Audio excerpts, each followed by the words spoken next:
Hey everybody, I'm Katie, egg donor Katie on social media. Today my rant is about the cost of egg donation and IVF. Something I'm seeing frequently online is, ooh, don't judge me. I am going overseas and buying eggs because I can't afford them here in Canada or the US. And don't give me a hard time because you've not been in my shoes. Okay, so first off, so the thing that's frustrated me, I'm like reading lots on social media, is these people who want cheap egg donors. I know it's expensive. This woman's in Vancouver. She is going through a clinic, charges quite a bit for the IVF. She doesn't want to switch clinics, which is one of the areas she could save money. So that's fine. Then she's looked at egg banks through that clinic, also too expensive for her. And now her other option is looking at donor programs abroad. So even though she didn't want to switch clinics locally, she's open to switching clinics abroad, which I thought was kind of interesting. So I mean, then we're getting into fertility tourism because now it's like appealing for her. She's getting a trip to Greece for her and her husband. They're going over there doing IVF, all for the same cost it would be here, but now she's getting those donor eggs. So she posted this morning being like, so there was another woman, like, you know, that viral reel going around that's like, don't ask me how hard it is, it's hard or something. But whatever, there's this mom who posted being like, she's an egg donor mom through IVF, and I followed her for a while, and it's funny because I thought she knew who her donor was, but this lady's like referencing that lady's post being like, yeah, if you don't know what it's like, don't get involved, which I get. Like, obviously I've not been in your shoes, but then she's like, this is like how everybody's reacting about like me going to Greece and saying how unethical it is. And I'm like, okay, cool. So it's not just me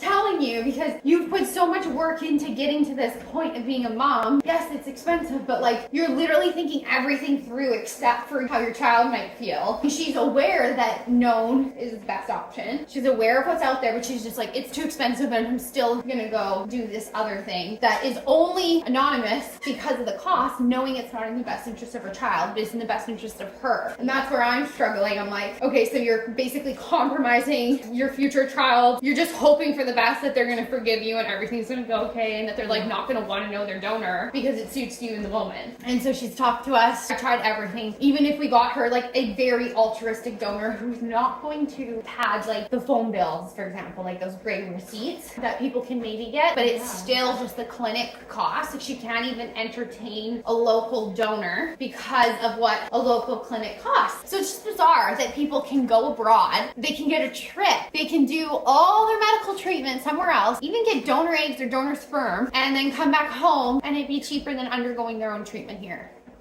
Like, that's all fucked up. This is why we need better access to care, and we're advocating for that. Contact your MP. I'm sure there's somebody in your province who is advocating for better fertility benefits. So look into that. Make your voice known as well. Yeah, now I just don't know what to do with this lady. I'm just like, this is where like the fertility trauma takes over. Like, she's just thinking about herself, and I don't want to be like, you're selfish, but like, you're kind of being selfish. And she knows she's being selfish because she's like posting being like, don't come at me for my choice. There's a reason people are kind of coming at you. I don't know. What are some of the things people are going to say back to me? Maybe I'm insensitive towards you, but I'm thinking longer term, bigger picture. If she's already being selfish now, though, like, imagine when she has a kid.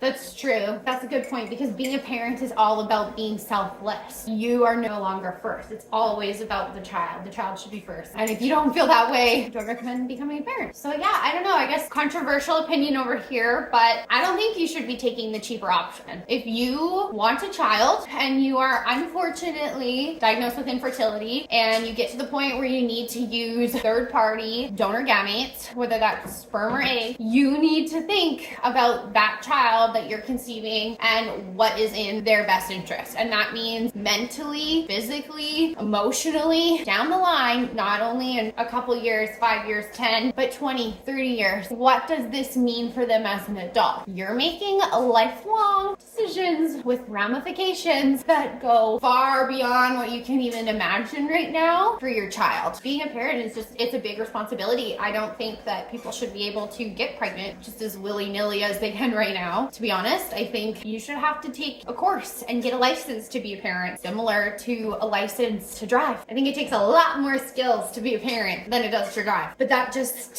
my opinion. And it's not a favorable one, but that is how we prevent future generations of fucked up people. Like all the homeless people, all the people struggling with addictions and poverty. If they had been born into families who were well off, ready to have them, prepared with skills to parent, I think society in general would be far better off.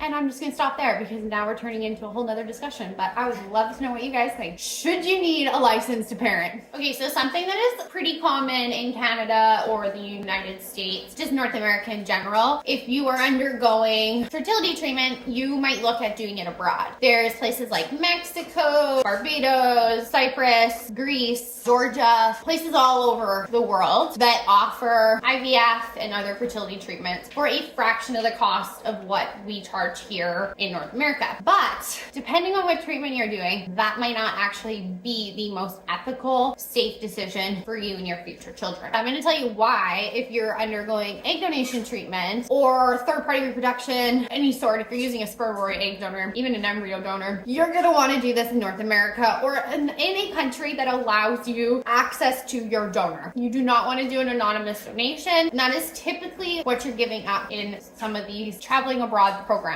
So in Greece, for example, by law, all egg donations are anonymous just due to their economy. Generally, it's a lot cheaper to do treatment there. And also because of the cost of living, the egg donors there that are paid don't need to be paid significantly. I don't think egg donors are treated well in some of these countries where compensation is low. I do think that they are exploited and taken advantage of. And it's really not payment. It is more, hey, thanks for showing up. Here is an honorarium. Really, it's not like payment.